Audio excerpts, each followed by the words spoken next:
Հայաստանի արտաքին քաղաքականության դիվերսիֆիկացումից մինչև սահմանային, ներքին քաղաքական, ժողովրդավարությանը վերաբերող հարցեր։ Այժմյան իրողությունները ստիպում են օրակարգում պահել մի շատ կարևոր հարց՝ ռազմավարական հաղորդակցության խնդիրը, որը գործիք է տարածաշրջանով հետաքրքրված եւ ինչու՞ չէ նաեւ ներքին լսարանին ուղերձներ հասցնելու համար։ Այսպես է ռազմավարական հաղորդակցության մարտահրավերները եւ բարեփոխումները Հայաստանում խորագրով ֆորումը սկսում միջազգային եւ անվտանգության հարցերի հայկական ինստիտուտի հիմնադիր Ստիոպա Սաֆարյանը։ Քննարկումը ռազմավարական հաղորդակցության խնդիրների եւ բարեփոխումների շուրջ է ծավալվում։ Առնվազն 3 պետություն՝ Ադրբեջան, Թուրքիա, Ռուսաստան այս պահին հիբրիդային պատերազմ են մղում Հայաստանի դեմ արձանագրում է միջազգային հարաբերությունների եւ անվտանգության փորձագետ Սոսիթ Հաթիկյանը։ Ապատեղեկատվության տարածումն է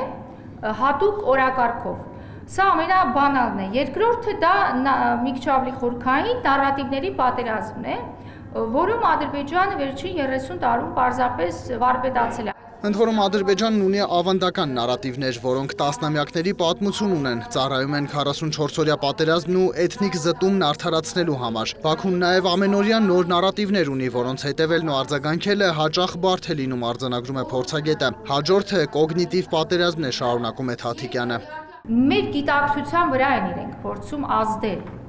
այդ ագրեսիվ արշավներով, տարբեր թեմաներով իրենք փորձում են մեր ինքնության վրա ազդել, սրա մեջ իհարկե մտնում է պատմական ռևիզիոնիզմը, որ իրենք անգամ փորձում են ապացուցել, որ մենք այս տարածաշրջանում բնիկ ժողովուրդ չենք։ Եվ այս ամենի վրա պետք է ոչ թե ծիծաղել, այլ դիմագրավել ու հակազդել, ընդգծում է փորձագետը։ Փոքր-ինչ վատ կրթված եւ պատմությանը անծանոթ մարդիկ կարող են հավատալ այդ ամենին։ Ընդ որում Ադրբեջանի, Ռուսաստանի նարատիվներն ինչպես միջազգային, այնպես էլ մեր ներքին լսարանի համար են։ Ստիոպա Սաֆարյանը թարմ օրինակներով է խոսում։ Գալիս է ինչ-որ մեկը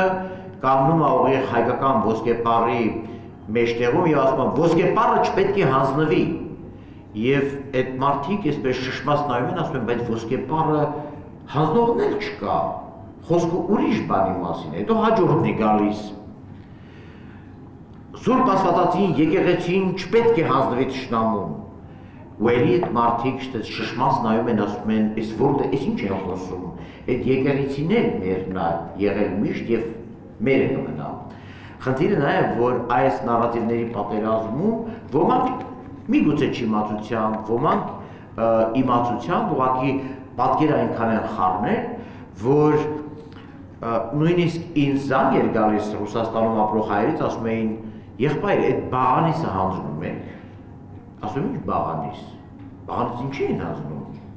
ասում եմ, բաղասում են, տենց են տարածում։ Մյուս օրինակը Եվրամիության դիտորդների մասով էր, երբ Ռուսաստանի արտգործ նախարարության ներկայացուցիչն ասել էր, թե դիտորդները լրտեսներ են եւ գործում են Ադրբեջանի ու Ռուսաստանի դեմ։ Սրանք մանիպուլյացիաներ են, որ մարդիկ չհասկանան, թե ինչ է տեղի ունենում։ Ներքին հարաբերությունները լարված մնան, պնդում է Ստիոպա Սաֆարյանը։ Թե ոնց է այս ամենի դեմ պայքարում եւ պայքարելու պետությունը, քննարկման մասնակիցներին ներկայացնում է վարչապետի աշխատակազմի ղեկավար Արայիկ Հարությունյանը։ Հայաստանում այսօր ձևավորվում է ռազմավարական հաղորդակցության նոր ճարտարապետություն, որ տեսչությունների հետ հաղորդակցությունը լինի առավել արդյունավետ։ Առաջարկում է հաղորդակցության ճարտարապետության հիբրիդային մոդել,